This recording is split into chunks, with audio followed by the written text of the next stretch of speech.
नमस्कार दोस्तों, कैसे हैं आप लोग। उम्मीद करता हूँ अच्छे और शानदार होंगे।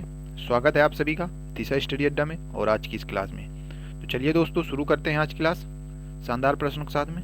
तो पहला प्रश्न है कि कौन सा देश 2027 में एआई इम्पैक्ट समिट की मेजबानी करेगा।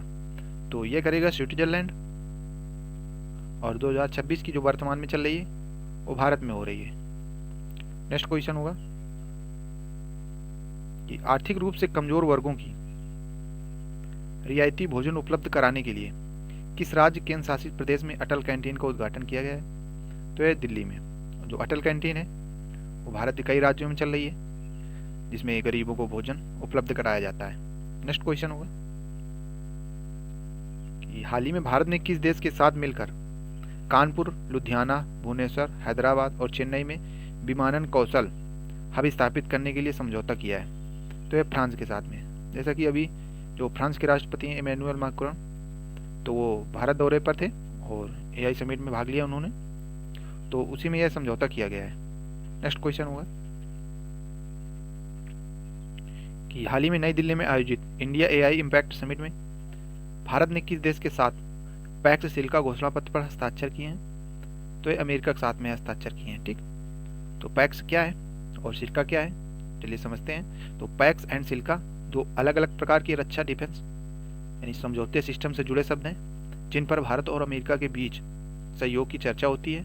ठीक, पैक्स का पूरा नाम है पैट्रियट एडवांस कैपेबिलिटी सिस्टम। ठीक है, और यह एक एयर डिफेंस मिसाइल सिस्टम होता है और दुश्मन की मिसाइल, ड्रोन और विमान को नष्ट करने में सहायता करता है। ठीक है, और यह अमेरिका द्वारा बनाया गया है, यानी अमेरिका द्वारा विकसित है। ठीक, और इसकी जो विशेषताएं हैं वो है बैलिस्टिक मिसाइल इंटरसेप्ट करने की क्षमता और हाई स्पीड लक्ष्य को मार सकता है, और आधुनिक रडार और ट्रैकिंग सिस्टम। ठीक है, और हिट टू किल तकनीक यानी सीधा टक्कर मारकर नष्ट करता है यह। और भारत ने हालांकि ये खरीदा नहीं है पैक्स, जो अमेरिका का है। भारत ने रूस से S-400 खरीदा है। ठीक है, जो S-400 काम करता है वही पैक्स से काम करता है। और सिल्का क्या है, तो सिल्का है दोस्तों strategic and integrated logistic information and communication agreement. ठीक है, और इसका काम होता है कि सैन्य उपचार और डेटा जो है उसको साझा करना और ऑपरेशन के दौरान कम्युनिकेशन बढ़ाना। ठीक, और संयुक्त अभ्यास और रणनीतिक सहयोग। ठीक है, और भारत और अमेरिका ने इसमें हस्ताक्षर किए हैं यानी समझौता किया है। नेक्स्ट क्वेश्चन होगा कि हाल ही में भारत ने किस अफ्रीकी देश के साथ डिजी लॉकर पायलट प्रोजेक्ट के लिए समझौते पर हस्ताक्षर किए हैं। तो ये केन्या के साथ में। ठीक है, तो डिजी लॉकर जो है वो है कि इसमें आप अपने डिजिटल तरीके से अपने सारे डॉक्यूमेंट्स रख सकते हैं और ये कहीं भी काम आ सकते हैं, आप इनका यूज कर सकते हैं। नेक्स्ट क्वेश्चन होगा कि हाल ही में डॉक्टर रिकी एजे सिगकॉक का निधन हो गया है और वे किस लोकसभा क्षेत्र से वर्तमान सांसद थे। इंपॉर्टेंट है, याद रखना, क्योंकि वर्तमान सांसद थे। तो ये थे शिलोंग मेघालय से। ठीक है, और ये सांसद थे, इनका नाम है डॉक्टर रिकी एजे सिंगकॉन्ग। नेक्स्ट क्वेश्चन होगा कि हाल ही में चर्चा में रहा नंधौर वन्यजीव अभ्यारण्य किस राज्य में स्थित है। तो ये स्थित है उत्तराखंड में।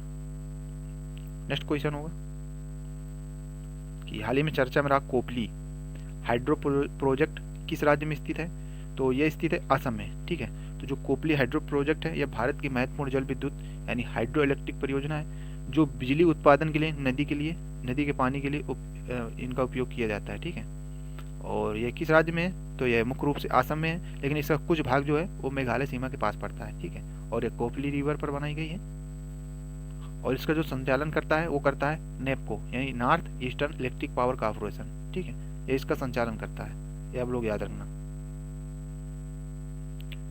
नेक्स्ट क्वेश्चन होगा कि अर्थशाट प्राइज 2026 की मेजबानी कौन सा भारतीय शहर करेगा। तो यह करेगा मुंबई। ठीक है, तो अर्थशाट प्राइज 2026 क्या है दोस्तों। तो अर्थशाट प्राइज जो है दुनिया का एक प्रतिष्ठित पर्यावरण पुरस्कार है। ठीक है, जो पृथ्वी को बचाने और जलवायु परिवर्तन से लड़ने के लिए नवाचार यानी इनोवेशंस को सम्मानित करता है। ठीक है, तो दोस्तों ये मैं जो बोलता हूँ आप लोग ध्यान से सुना करिए।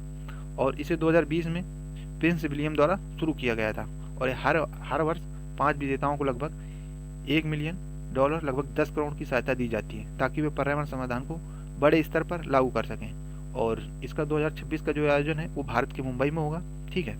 और ये भी याद रखना कि यह जो पहली बार है, यह आयोजन ये भारत में पहली बार होगा, ठीक है। ये आप लोग याद रखना। नेक्स्ट क्वेश्चन होगा